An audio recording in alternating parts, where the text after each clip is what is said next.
Yahan apka script, hi jisma se hashtags or timestamps hatadai gaya hain. Monday morning, 6:47 a.m., your phone buzzes, bank notification. One new transfer, no sender name, no memo.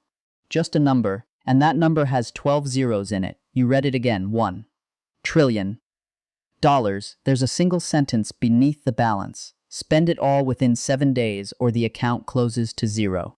Your first thought is, this is fake. Your second thought, 30 seconds later, when you open the app and the number is still there, is, where do I even start? And that question right there turns out to be the most interesting question in the world. Because the answer isn't what you think. The answer isn't anywhere you want. The answer is almost nowhere fast enough.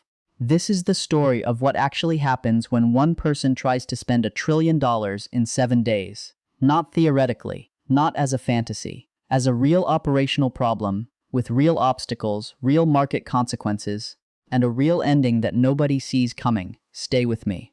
Because by day 4, the world starts pushing back. And by day 7, something breaks that has never broken before. The first thing you notice about having $1 trillion isn't the number, it's the ring count, every call you make. Every agent, every broker, every specialist picks up on the first ring, not the second, the first. People who haven't answered unknown numbers in a decade answer yours before it finishes ringing once. That's the first signal, not the money. The access you start where everyone starts. Property. A $300 million ranch outside Aspen. A waterfront compound in Palm Beach.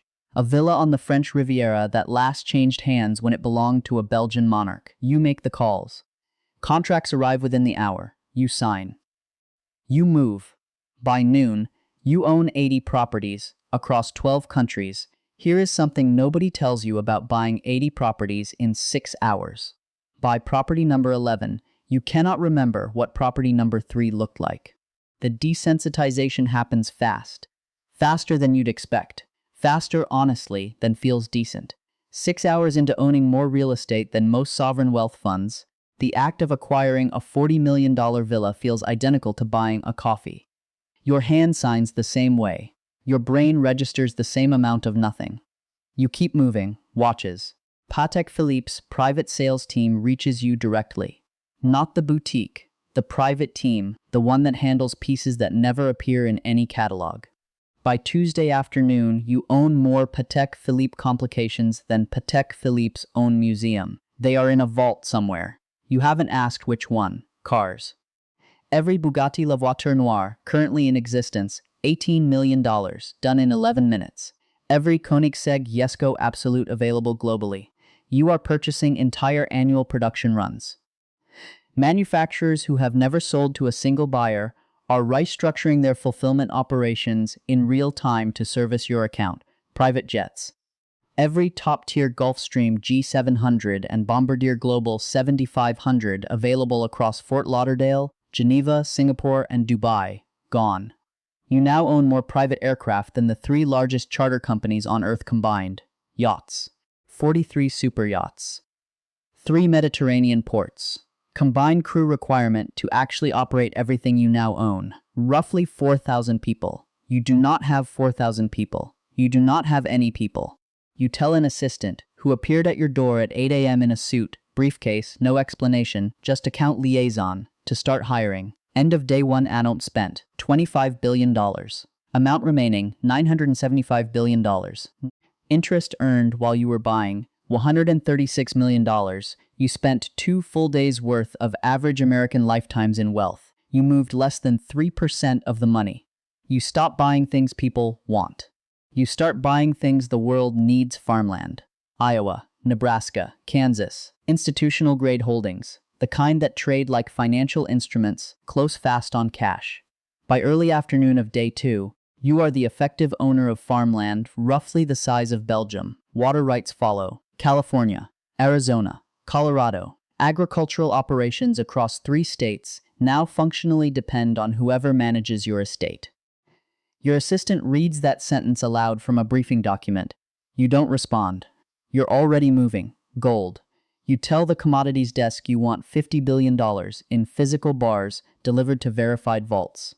The desk goes quiet for a moment. Then, That's approximately 15% of annual global mining production. You tell them to proceed. The price of gold moves 8% while your orders execute. Every person on Earth who already owned gold got slightly wealthier that afternoon. Not because of anything they did, but because you decided to buy. Art. Private viewing rooms, not auctions. 47 major works across 2 sessions. No visible price tags until you ask. You acquire 26. Not because the others aren't significant, they are. But because your advisor flags those 26 as having the fastest legal transfer timelines. You are not collecting. You are clearing inventory and moving to the next category. Then, every private island listed for sale globally. All 800, you sign for a 42-acre rock off the Norwegian coast. No fresh water. Accessible only by boat 6 months of the year. You sign for it with the same pen at the same speed as a Fijian island with its own private airstrip and staff quarters for 30 people. The price difference is $40 million. The signature is identical. End of day 4, Rome spent. $120 billion. Amount remaining, $880 billion. The gap is not closing. Someone on your team says it quietly, almost to themselves. You could end world hunger with this. You can't donate. The rules are explicit. But you can buy, and here is where the trillion-dollar education begins. The 4 largest grain trading companies on Earth, ADM, Bunge, Cargill, Lewis Dreyfus, collectively move roughly 90% of everything the world eats. Wheat, corn, soy. You make simultaneous cash offers for all 4. Your team contacts every major fertilizer producer. Every company holding significant agricultural seed patents. Within 48 hours, you are, on paper, the single largest private controller of global caloric supply in human history. Then you try to actually move the food. You own the grain. You do not own the trucks. You do not own the roads. You do not own the ports. You attempt to route supply into regions with active food insecurity. The logistics wall is immediate. The largest ports cannot absorb the volume, not in weeks, not in the months you don't have. State-owned ports in the regions that need it. Most go under national security review the moment your name appears on a filing. You try to buy those ports directly. Same answer. Different country. Different language. Same wall. Here is what $1 trillion teaches you about world hunger that no TED Talk ever will. World hunger was never a food shortage. It was never about the grain. The grain has always existed. It's about the roads that don't reach the villages. The government's too unstable to distribute through. The conflicts that make supply chains collapse before anything arrives. The infrastructure that never got built because the money was never prioritized. None of that has a purchase price. None of it closes in 7 days. You didn't end hunger. You made grain more expensive for a week. The food is sitting in silos. The problem, it turns out, was never the food. You try to buy a country. Argentina is carrying approximately $400 billion in national debt. IMF obligations, restructured bonds renegotiated so many times the paperwork fills entire archive rooms. You put a cash offer on the table, full debt clearance, in exchange for special economic zone authority over the port of Buenos Aires. The government signals it wants the deal. Of course it does. The IMF calls within 4 hours. The US State Department calls within 6. Not to negotiate, to make clear, politely, professionally, and with no ambiguity whatsoever, that this is not going to happen. You try 3 smaller nations. The wall is identical each time. Different accents. Different time zones. Same answer before the paperwork reaches anyone with a pen. And here is what $1 trillion teaches you about sovereignty that centuries of political philosophy tried to explain more gently. Money can buy a government's attention. It cannot buy sovereignty, because sovereignty isn't something any single government controls alone. Other nations get a vote, always. And those nations will not allow one private individual to hold port authority over a major global trade corridor, regardless of how many zeros are in the offer. You are not being told no because the price is wrong. You are being told no because some things aren't for sale. Not because they're priceless, but because too many people would have to agree, and they won't. The interest kept running during every one of those calls, $136 million, right on schedule, while diplomats explained the concept of geopolitics to the richest person alive. End of day 6, amount spent, $210 billion. Amount remaining, $790 billion. You stop trying to own things that require diplomats. Public companies don't need a government's permission. They just need a buyer. Your team begins executing block trades across the S&P 500. Not one company, not one sector. All of them, the strategy is mechanical. Start with the largest market cap and work down: Apple, Microsoft, Nvidia, Amazon, Meta. You are not filing formal tender offers. That process takes 20 business days you don't have. You are simply buying enough shares fast enough to force majority positions before any board can convene. The first $50 billion moves cleanly. The market absorbs it the way a river absorbs a stone. A ripple, then nothing. Then the pattern becomes visible. Every major algorithmic trading desk on Earth is watching the same data feed.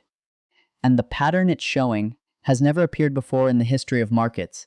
Someone is buying everything, not rotating between sectors, not hedging against a position, not arbitraging a spread, everything. All of it. At any price, the S&P 500 rises 4% in the first 40 minutes, then 9%, then 14%. You are no longer buying stocks. You are the price. Every share you purchase costs more than the last, because your own buy orders are the news the market is pricing in.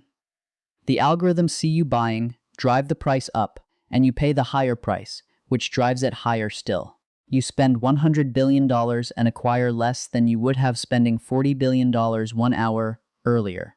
The math is running in reverse. The NYSE circuit breakers trip at 10:42 a.m. Trading halts for 15 minutes. It resumes. You keep buying. It halts again. The SEC releases an emergency statement. Unusual coordinated acquisition activity across multiple sectors. They don't name you. They don't need to. Your legal team is already on a call with the Commission before the statement finishes loading on their own website. The EU follows within 90 minutes. Euronext suspends trading across Paris, Amsterdam, Brussels, and Lisbon simultaneously. Frankfurt goes next. Tokyo issues a precautionary pause, citing anomalous cross-border capital flows. By noon on the final day, you have broken 4 stock exchanges before lunch. And here is the legal nuance that changes everything. The SEC does not freeze your account. They freeze the markets. There is a difference, and it matters enormously. They cannot stop you from having the money. They can only stop the venues through which that money moves. Every exchange you haven't yet reached goes on preemptive halt. London, Hong Kong, Sydney. Regulators on 6 continents are on the same emergency call, and the word they keep using over and over in 6 different languages is not illegal. The word is systemic. You are not a criminal. You are a weather event, and they are closing the airports. By the time trading partially resumes, with emergency per-account acquisition caps written into rule changes that will take years to formally codify into law, you've moved $680 billion into equity positions across 340 companies. You hold controlling stakes in 14 of the 30 largest corporations on Earth. The combined paper value of those stakes, at the inflated prices your own buying created, lists at over $1.1 trillion. On paper, you are worth more than when you started. The number is completely meaningless. You cannot sell a single share without collapsing the price you spent 7 days creating.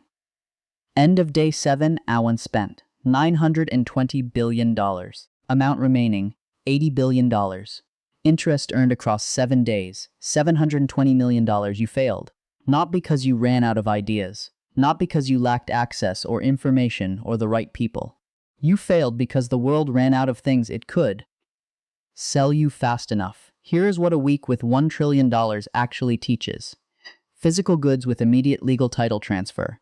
The watches, the jets, the yachts, the art, the land. Cap out somewhere around $100 to $110 billion. Everything above that either takes time you didn't have, doesn't legally exist as private property, or reprices itself so fast in response to your buying that the purchase undermines itself. Hunger can't be solved by owning grain. Sovereignty can't be purchased at any price. Markets collapse under the weight of a buyer with no limits. And the interest? The interest never stops, $136 million every single day. Whether the markets are open, whether the diplomats are calling, Whether the circuit breakers have tripped on 4 continents, the money earns faster than any human being can physically spend it. And that is the part that reframes everything. The wealthiest people alive don't hold trillion-dollar fortunes because they're spending them. They hold them because the supply of things to buy runs out long before the money does. And the money that can't be deployed doesn't sit still. It earns while you sleep, while the markets are closed, while the diplomats are still on their call. The number just keeps growing. And the gap between money and everything money can actually buy, that gap keeps growing too. There's a version of this story where $1 trillion solves everything, ends hunger, buys sovereignty, owns the market. That version is a fantasy, and a comforting one. The real version is more unsettling. The money is real. The problems are real. But the connection between them is almost never as direct as we want it to be. Hunger needs roads, not grain. Sovereignty needs consensus, not cash. Markets need buyers and sellers. The moment one side becomes infinite, the whole system seizes. Power has limits, even when the number has 12 zeros. If this broke something in how you think about wealth and scale, that was the point. To Sivert if you want more of this. Not just big numbers and thought experiments, but what those numbers actually reveal about how the world works when you push it hard enough. The next video goes somewhere even stranger.